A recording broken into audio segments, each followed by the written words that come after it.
আসসালামু আলাইকুম। আশা করি সকলে ভালো আছেন। আজকে আমি আমার নিজের অ্যাকাউন্টে ডিপোজিট করে দেখাবো বা রিসার্চ কীভাবে আপনারা করতে। প্রথমে আপনি আপনার অ্যাকাউন্টে প্রবেশ করবেন। দেখুন একটা ডাটা বেজ আসবে, তারপর দেখেন আপনার এখানে আছে ডিপোজিট।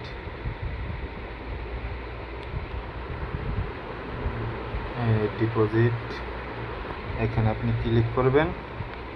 আমি ডিপোজিটে ক্লিক করলাম। তারপর আপনার এখানে আছে পেমেন্ট পদ্ধতি, অর্থাৎ আপনি কত রিচার্জ করবেন সেই অ্যামাউন্টটা এখানে লিখবেন। তো আমি এখানে আমার অ্যামাউন্টটা লিখলাম, অর্থাৎ আপনি আপনার রিচার্জ অ্যামাউন্ট এখানে লিখবেন, কত রিচার্জ করবেন সেটা আপনি এখানে লিখবেন। তো বসাবেন। আমি এখানে আমার 30,000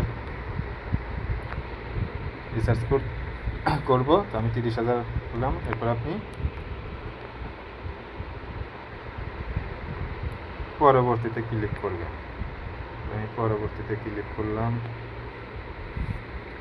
একটু সময় লাগবে। তারপর আপনার এখান থেকে অর্থাৎ পেমেন্ট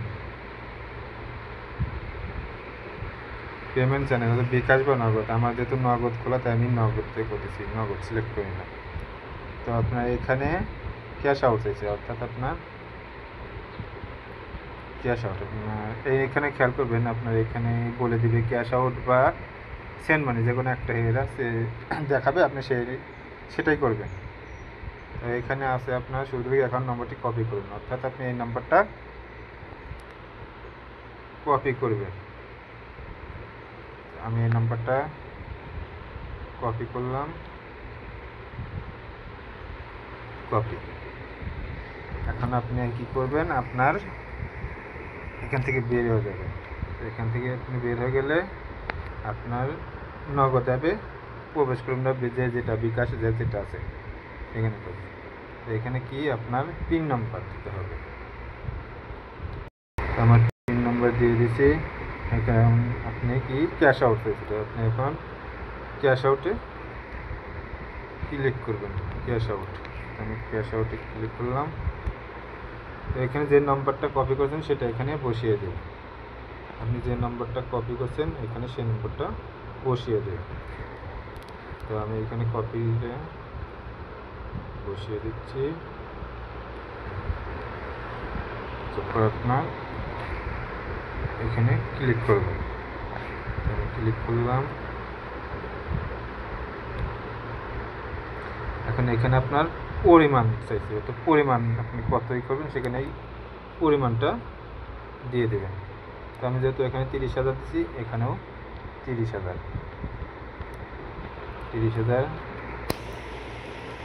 এখন আপনার পরবর্তীতে ক্লিক করবেন।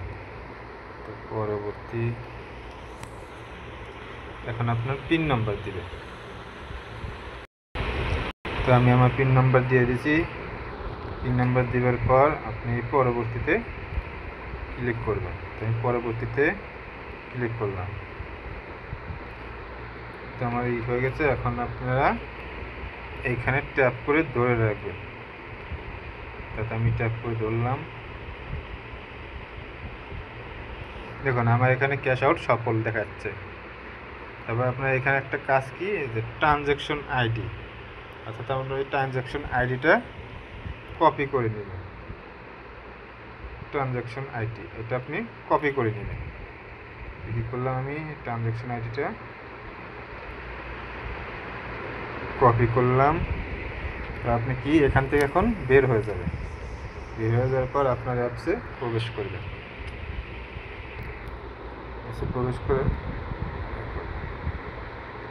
প্রবেশ করার পর ডিপোজিট আবার নতুন করে করতে হচ্ছে। আচ্ছা আমি এখানে করতেছি, আমার চলে গেছে 30,000।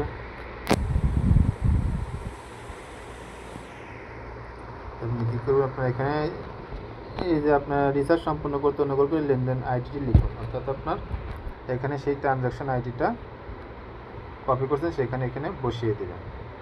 আমি কী করছি, যেটা কপি করছি এখানে বসিয়ে দিলাম।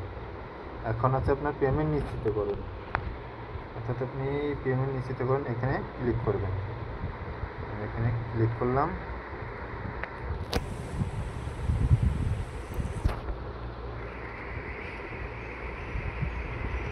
পেমেন্ট নিশ্চিত করুন।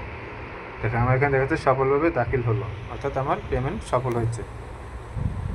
তো এখান থেকে আমি বের হয়ে দেখাচ্ছি, এই যে পেমেন্ট প্রাপ্তি, অর্থাৎ আমার পেমেন্ট আমি পেয়ে গেছি। পেমেন্ট প্রাপ্তি, অর্থাৎ আমার পেমেন্ট পেয়ে গেছি। এখন আমি হোমে ফিরে আসলে আমার এখানে দেখাবে 30,004 টাকা অ্যাকাউন্টে আছে এখন। ধন্যবাদ।